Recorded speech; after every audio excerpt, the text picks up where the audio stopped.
लेकिन कांग्रेस भूल गई कि जो इंसान अपने पिता के घर से निकलकर शाखा चला गया था, उसे बेघर करना इतना आसान नहीं था। सितंबर 2012 में सुप्रीम कोर्ट ने पाबंदी हटाई।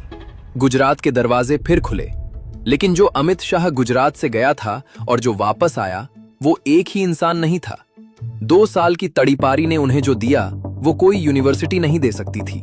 एक ऐसी आग जो बाहर से नहीं दिखती, लेकिन अंदर से जलती रहती है। जुलाई 2014, वो इंसान जो 4 साल पहले जेल में था, जिस पर मर्डर के आरोप थे, जिसे उसके अपने राज्य से निकाल दिया गया था, वो दुनिया की सबसे बड़ी पॉलिटिकल पार्टी का नेशनल प्रेसिडेंट बन गया। लेकिन अमित शाह ने अपनी कसम नहीं भूले थे।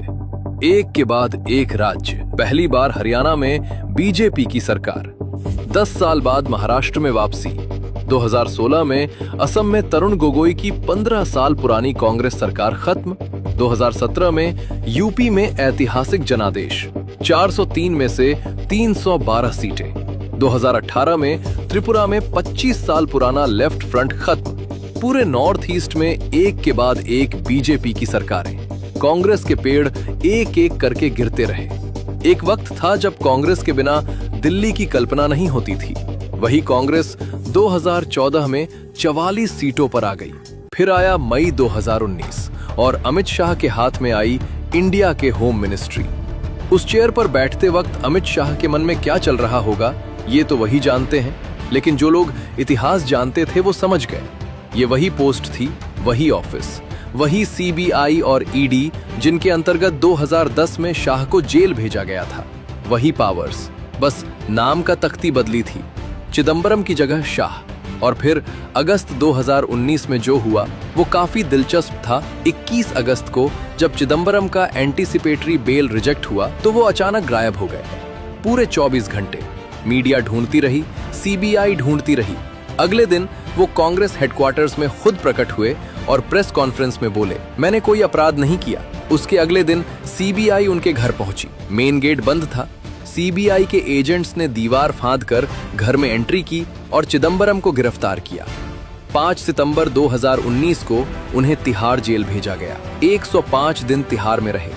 2010 में चिदंबरम होम मिनिस्टर थे, शाह जेल में। 2019 में शाह होम मिनिस्टर थे, चिदंबरम जेल में। वही एजेंसीज, वही पैटर्न, वही दीवारें, बस कुर्सियां बदल गई थी। बीजेपी को 207 सीटें, टीएमसी सिर्फ 80।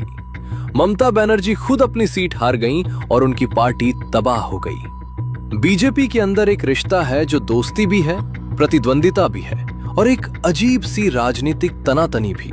अमित शाह और योगी आदित्यनाथ दोनों ताकतवर हैं, दोनों अपनी अपनी जगह अजय हैं। लेकिन जब 2024 के लोकसभा चुनाव में यूपी में बीजेपी 62 से घटकर 33 सीटों पर आ गई तो ये सवाल उठा कि क्या शाह और योगी के बीच तालमेल की कमी ने नुकसान किया। कहा जाता है कि कई सीटों पर योगी की राय को नजरअंदाज किया गया और वो सीटें हारी गईं। बीजेपी के अंदर फुसफुसाहट होती है कि अगर मोदी के बाद कोई पीएम बनेगा तो वो शाह होंगे या योगी, और यही सवाल इस रिश्ते को कॉम्प्लिकेटेड बनाता है। लेकिन पब्लिकली दोनों एक दूसरे की तारीफ करते हैं। खेल अभी जारी है और अमित शाह अभी सिर्फ 61 साल के हैं। शायद असली क्लाइमैक्स अभी बाकी है। अगर ये वीडियो आपको पसंद आई और आप चाहते हैं कि हम एक डिटेल्ड वीडियो बनाएं कि योगी और अमित शाह में से अगला प्राइम मिनिस्टर कौन बन सकता है, तो कमेंट में जरूर बताएं। जय हिंद।